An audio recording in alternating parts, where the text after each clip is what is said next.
سہیل وڑائچ صاحب، آپ سے ہم شروع کرنا چاہیں گے. سر، پہلے تو میرا خیال ہے اس کو بھی ہمارے لیے تھوڑا سا پرسپیکٹو میں ڈالیے گا کہ جنگ کے پہلے ہی روز ایرانی رہبر اعلیٰ کا شہید ہو جانا،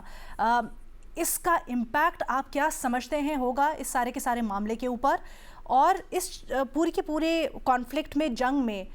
کیسے یا کیا ممکن بھی ہے اس وقت حالات کو سنبھالنا یا نہیں؟ بہت شکریہ جی علینا. پہلی تو میں یہ عرض کرنا چاہتا ہوں کہ بہت بڑا سانحہ ہے ہمارے پڑوسی ملک میں آیت اللہ علی خامنائی صاحب کی شہادت کا، اور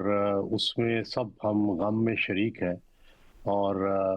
لیکن یہ جو المیہ ہے یہ بڑی دیر سے دیوار پر لکھا نظر آ رہا تھا.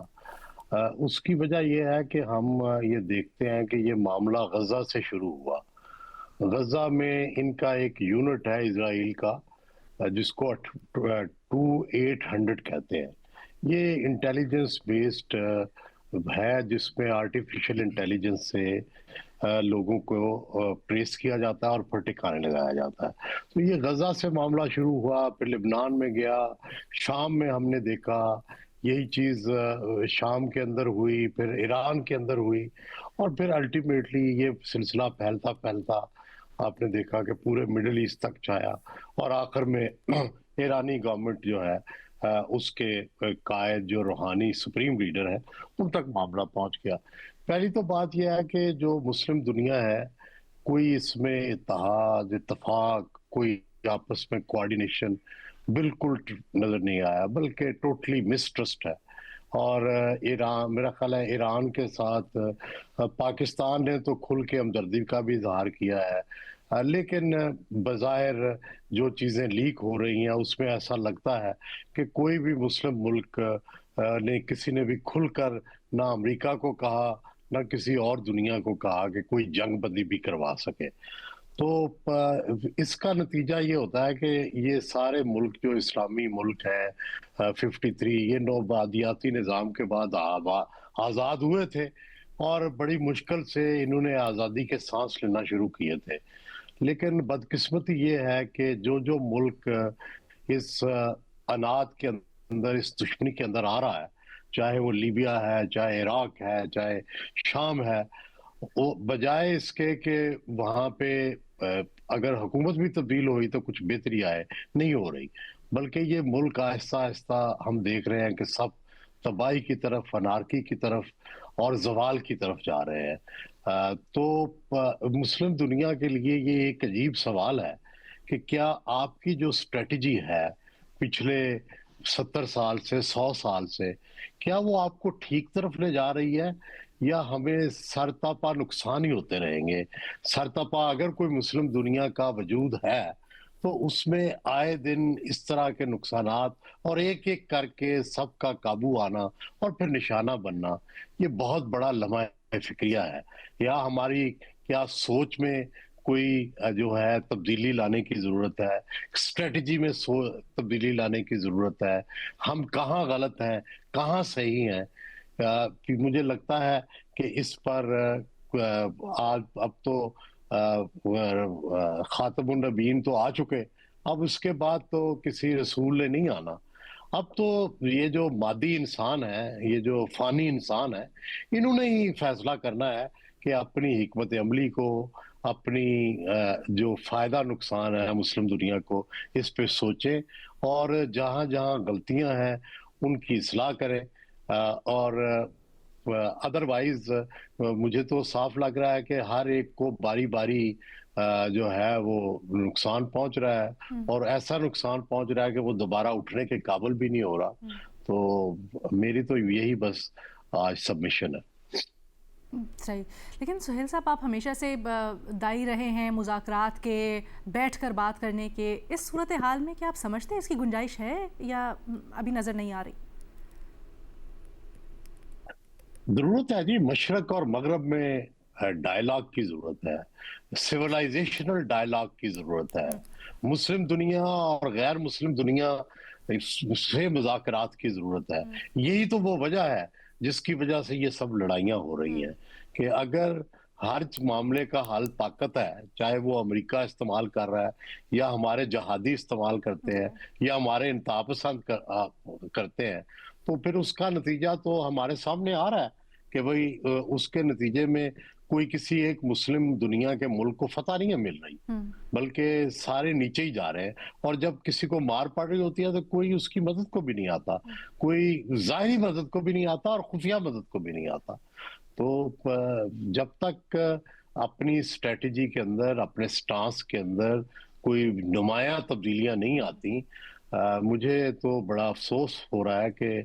ہم نہ ہمارا کوئی مقابلہ دنیا کی تعلیم سے ہے، نہ ٹیکنالوجی سے ہے، نہ انفارمیشن سے ہے۔ انہی چیزوں میں یہ جو ابھی سارے حالانکہ وہاں ہاں پہ میزائل جس طرح سے گرے ہیں اور جس طرح سے انہوں نے صحیح نشانے پہ مارے ہیں، اس کے لیے جہاں جاسوسی کی ضرورت ہوگی، درست جاسوسی کی، غداروں کی ضرورت ہوگی، وہاں ٹیکنالوجی نے جو ہے بغیر بوٹس ان کے زمین پر اترے، گراؤنڈز پر انہوں نے سارے ان ملکوں کو فتح کیا۔ تو ظاہر ہے اس کے اوپر ایک بہت بڑی سوچ کی تبدیلی کی ضرورت ہے کہ جس سے ہم دوبارہ کم از کم کھڑے ہو سکیں، اور ہر مسلمان کو بھی یہ حق ہو کہ وہ بھی دنیا میں برابری، خوشحالی اور ترقی کا خواب دے سکے۔ لیکن جس راستے پہ ہم جا رہے ہیں یا جس راستے پہ مغربی دنیا جا رہی ہے، اسے تو ایسا لگتا ہے کہ ہم جو کلیش ہے انیویٹیبل ہے، اور اس کے نتائج جو ہے وہ صرف مسلم دنیا ہی نہیں، ساری دنیا کے لیے خطرناک ہے۔ اچھا، اس کے اشارے کچھ مل بھی رہے ہیں، جیسے اب یورپی ممالک کے بھی رد عمل سامنے آ رہے ہیں۔ سلیم صافی صاحب، سر آپ کہیے گا، ایرانی سپریم لیڈر کی شہادت، کیا آپ کو لگتا ہے کہ اس سے جو امریکہ جس طرح سے کیلکولیٹ کر کے چل رہا تھا کہ شاید ٹریگر ہو جائے رجیم چینج ایران میں، امریکہ کی وہ اسٹریٹجی کاؤنٹر پروڈکٹیو ہوئی ہے، یا جس طرح سے آج ٹرمپ نے بولا ہے کہ 3 سے 4 ہفتے تک وہ مزید اس جنگ میں رہیں گے جب تک ان کو اہداف حاصل نہیں ہو جاتے، باہر نہیں نکلیں گے، اس کے بغیر امریکہ واپس نہیں آنے والا، یا کوئی نہ کوئی فیس سیونگ ہو سکتی ہے درمیان میں امریکہ کے لیے بھی؟ وہ کاؤنٹر پروڈکٹیو ثابت ہوا ہے،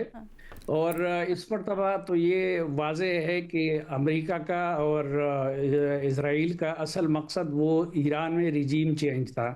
تو رجیم چینج کو آیت اللہ خامنئی کی شہادت نے بالکل ناممکن تقریباً بنا دیا ہے، کیونکہ ایک نہ صرف یہ کہ ایرانی لوگ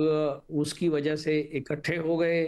ان کی شخصیت ایسی تھی، ان کا مقام اور مرتبہ ایسا تھا کہ وہ صرف ایرانی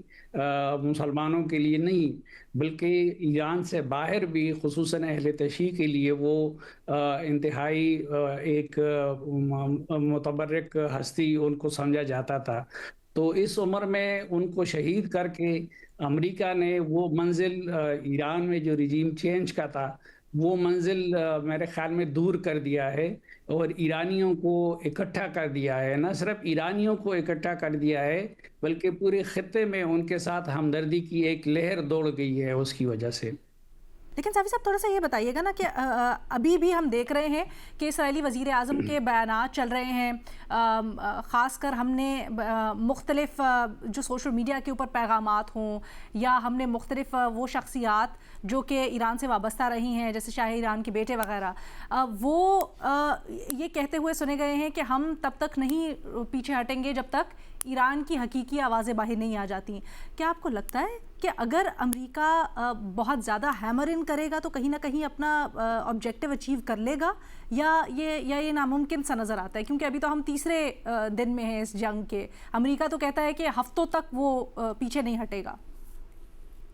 مجھے وہ مشکل نظر آتا ہے، اور خصوصاً خامنئی صاحب کی شہادت کے بعد جتنے لوگ جس جذبے کے ساتھ تہران کی سڑکوں پہ نکلے، حالانکہ ان کی حکومت کی طرف سے ان کو یہ کہا گیا تھا کہ وہ تہران کو خالی کر دے، تو اس سے آپ اندازہ لگا سکتی ہیں کہ کتنا ایک ایموشنل ان کے ساتھ اٹیچمنٹ تھی اس کی۔ تو اسرائیلی وزیر اعظم کی یہ خوش فہمی تو رہے گی، خود ڈونلڈ ٹرمپ کی بھی، ڈونلڈ ٹرمپ تو اس کو ونزویلا سمجھ رہے تھے اور اسی خیال نیت سے انہوں نے ایران پہ بھی حملہ کر دیا، لیکن ظاہری بات ہے کہ نہ ایران وہ ہے ونزویلا ہے، اور نہ ایرانی لوگ اسی طرح کی سوچ رکھتے ہیں، اور خود ان کا جو پولیٹیکل نظام ہے وہ بھی تحت تحت اتنا جڑا ہوا ہے کہ اتنی آسانی کے ساتھ ان کی ہاں ریجیم چینج کروانا میرے خیال میں یہ ان کے لیے پاسبل نہیں ہے۔ دوسرا، خصوصاً جو ہم اپنے ملک کی اگر بات کریں کہ پاکستان کو سب سے بڑی آزمائش سے دوچار کر دیا ہے ڈونلڈ ٹرمپ نے اس اقدام کے ذریعے، کیونکہ ہم دیکھ رہے ہیں کہ کھل کے اگر اسرائیل کے ساتھ کوئی ملک کھڑا ہے تو وہ انڈیا ہے۔ آج بھی انڈین پرائم منسٹر نے نیتن سے بات کی ہے، اور اب ایک طرف ان کا کیمپ ہے، دوسری طرف پاکستان نے اپنی ہمدردی ظاہر کی ہے ایران کے ساتھ، لیکن تیسری طرف جو گلف ممالک ہے ان کے ساتھ بھی پاکستان کے برادرانہ تعلقات ہیں جن کو ایران نے نشانہ بنانا شروع کر دیا ہے۔ تو پاکستان کے لیے ان میں سے رستہ نکالنا وہ انتہائی مشکل ہو گیا ہے، خصوصاً جو ڈونلڈ ٹرمپ نے اب پاسٹ میں جو تعریفیں کی ہیں پاکستانی حکمرانوں کی، اس وقت اگر وہ تعریف کرے تو الٹا وہ ان کے لیے مصیبت بن جاتی ہے، اور پھر پاکستان کی طرف سے ایک ایسے شخص کو کہ جو دنیا میں ایک جارح کے طور پہ سامنے آیا ہے، تو ان کو نوبل پیس پرائز کے لیے نامینیٹ کرنا ظاہری بات ہے کہ وہ بھی پاکستان کے لیے اب ایک تانا بن گیا ہے۔ تو میرے خیال میں اس میں جو سب سے زیادہ جو ملک جو ممالک مشکل صورتحال سے دوچار ہوئے ہیں اس میں اب پاکستان، کیونکہ پاکستان کے لیے چوائس کرنا ہے ایران میں اور امریکہ میں شاید آسان ہوتا، لیکن ایران اور گلف ممالک میں چوائس کرنا پاکستان کے لیے بڑا مشکل ہے۔ سر، لیکن پاکستان کو چوز کرنا ہے یا پاکستان کو درمیان میں کوئی ثالثی کا کردار ادا کرنا ہے آپ کے خیال میں؟ یہ ٹینشنز کیسے کم کی جا سکتی ہیں؟ نہیں، پاکستان میرے خیال میں وہ تو پاکستان کے لیول سے اوپر کی بات ہے شاید کہ امریکہ کو قائل کروا دے یا اسرائیل کو قائل کروا دے، کیونکہ امریکہ کے ساتھ اسرائیل بھی ہے اور اسرائیل اور پاکستان کے تعلقات نہایت خراب ہیں۔ البتہ ایران اور گلف ممالک کے درمیان پاکستان ثالثی کر سکتا ہے۔